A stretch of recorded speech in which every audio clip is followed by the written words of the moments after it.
নমস্কার বন্ধুরা, আমি আবার ফিরে এলাম তোমাদের কাছে আরও একটা নতুন রেসিপি নিয়ে। আজকে নিয়ে চলে এসেছি খুবই সহজ পদ্ধতিতে ঘরোয়াভাবে চিকেন কাবাব, যা দেখলে তোমাদেরও ভালো লাগবে। তাই তোমাদের কাছে অনুরোধ রইল পুরো রেসিপিটা দেখার, কোনো জায়গায় স্কিপ না করার। আর যদি দেখে ভালো লেগে থাকে একটুও, তাহলে একটা লাইক করে দিও। তাই রেসিপিতে যাওয়ার আগে শুক্লা রান্নাঘরে তোমাদের সবাইকে স্বাগত জানিয়ে আমি রেসিপিটা শুরু করলাম। সবার প্রথমে এখানে আমি 250 গ্রাম চিকেনটাকে ছোট ছোট করে নিয়েছি, নিয়ে মিক্সি জারের মধ্যে দিয়ে দিলাম পেস্ট করার জন্য। এরপর ওর মধ্যে দিয়ে দিয়েছি একটা লঙ্কা কুচি, একটু আদা কুচি আর কয়েক কোয়া রসুন। তোমরা চাইলে আদা রসুন আলাদা করে পেস্ট করে দিতে পারো। আমি এখানে খুবই সহজভাবে ঘরোয়া পদ্ধতিতে বানাচ্ছি বলে একসাথেই পেস্টটা করে নিয়েছি। তারপরে আমি এখানে নিয়েছি ছোলার ডাল। ছোলার ডালটাকেও আমি একটু শুকনো কড়াইতে ভালো করে নেড়ে নিয়েছি, যাতে ছোলার কাঁচা গন্ধটা কেটে যায়।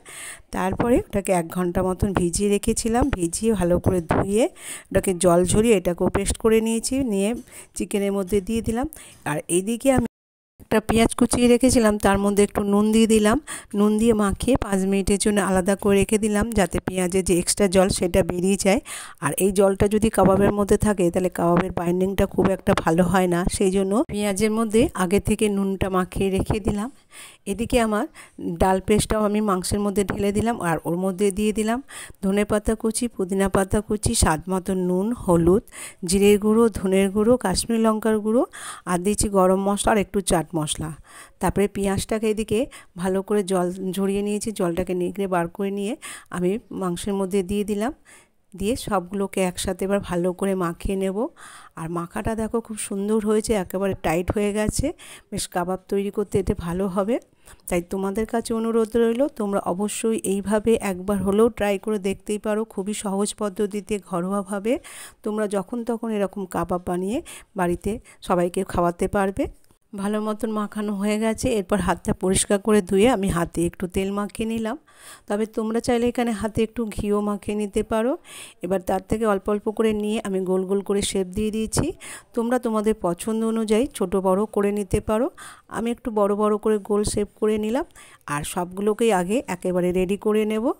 তোমায় নতুন বন্ধুদের উদ্দেশ্যে বলি, যারা আমার চ্যানেলে এখনও নতুন আছো, চ্যানেলটাকে সাবস্ক্রাইব করোনি, প্লিজ চ্যানেলটাকে সাবস্ক্রাইব করে আমার পাশে থেকো, যাতে নতুন নতুন রেসিপি সবার আগে তোমাদের কাছে পৌঁছে দিতে পারি। আর যারা চ্যানেলটাকে সাবস্ক্রাইব করেছো তাদেরকে অসংখ্য ধন্যবাদ আরও একবার আমার পাশে থাকার জন্য, আমাকে সহযোগিতা করার জন্য। এদিকে কাবাবগুলোকে সব রেডি করে গ্যাসে একটা তাওয়া গরম করে নিয়েছি। আর ওই তাওয়ার মধ্যে আমি দিয়ে দিয়েছি 3 চামচ ভর্তি করে তেল। আমি কাবাবগুলো তাওয়ার মধ্যেই ভাজবো। খুব সহজভাবে খুব কম তেলেই এটা ভাজা হয়ে যাবে, তোমরা দেখে বুঝতেই পারবে। তা প্রথমে আমি দুটো দিয়ে দিলাম, ভাজা হয়ে 1 পিঠ ভাজা হয়ে গেলে উল্টে দিলাম। একটু উল্টিয়ে দেওয়ার পর কিছুক্ষণ পরে আমি এগুলোকে একটু সাইডে করে দেবো, যাতে তাওয়ার গরমে এটাও ভাজা হয়ে যায়। তারপরে আমি এগুলোকে আবার দুটো করে এর মধ্যে আবার দিয়ে দেবো। দেখো সাইডে তুলে দিলাম, যাতে দুটো পিঠ এইদিকে হতে থাকুক। আর এইদিকেও আমি তেলের মধ্যে আরও দুটো দিয়ে দিলাম একসাথে, তাহলে আমার 4টে ভাজা হয়ে গেল। তো এইভাবে খুব সহজভাবে আর খুব কম তেলেই ভাজাটা হয়ে যাচ্ছে। আশা করছি এই টিপসটা তোমাদের ভালো লাগলে একটা লাইক করে দিও। আর আমার এই রেসিপিটা তোমরা তোমাদের বন্ধুবান্ধব পরিবারের সকলের মধ্যে একটু শেয়ার করো, যাতে তারাও দেখার সুযোগটা পায়। একই পদ্ধতিতে আমি সবগুলো ভেজে নেব, তবে তেলের প্রয়োজন হলে অবশ্যই তেল দেব। এই তেলে আমার 4টে হয়েছে, আমি আবার তেল দিতে হবে। আর এদিকে এইগুলো দেখো একটু উল্টে দিলাম, যাতে ভেতরে কাঁচা না থাকে, ভেতরটাও ভালো মতন ভাজা হয়ে যাবে এইভাবে। আবার এই দুটোকেও ধারে তুলে দিলাম, যাতে এইগুলো আর একটু ভালো মতন ভাজা হয়ে যায়, ভেতরটা কাঁচা না থাকে। এবার তারপরে আরও দুটো দিয়ে দিলাম একই রকম পদ্ধতিতে। এভাবে আমি সবগুলোকে ভেজে নেব, ভেজে রেডি করে নেব। তাহলে দেখো আমার রেডি হয়ে গেছে, ভাজা হয়ে গেছে। আমি এবার প্লেটে সাজিয়ে গরম গরম পরিবেশন করে ফেলছি সস দিয়ে। তবে তোমরা চাইলে এখানে যে কোনো চাটনি দিয়েও পরিবেশন করতে পারো। আশা করছি রেসিপিটা তোমাদের ভালো লাগলে লাইক শেয়ার কমেন্ট করে দিতে ভুলো না। তাহলে ভিডিওটা আজ এখানে শেষ করলাম, আবার দেখা হবে পরের ভিডিওতে। ততদিন সুস্থ থেকো, ভালো থেকো। আর আমার সাথে শেষ পর্যন্ত থাকার জন্য তোমাদের সকলকে অসংখ্য ধন্যবাদ।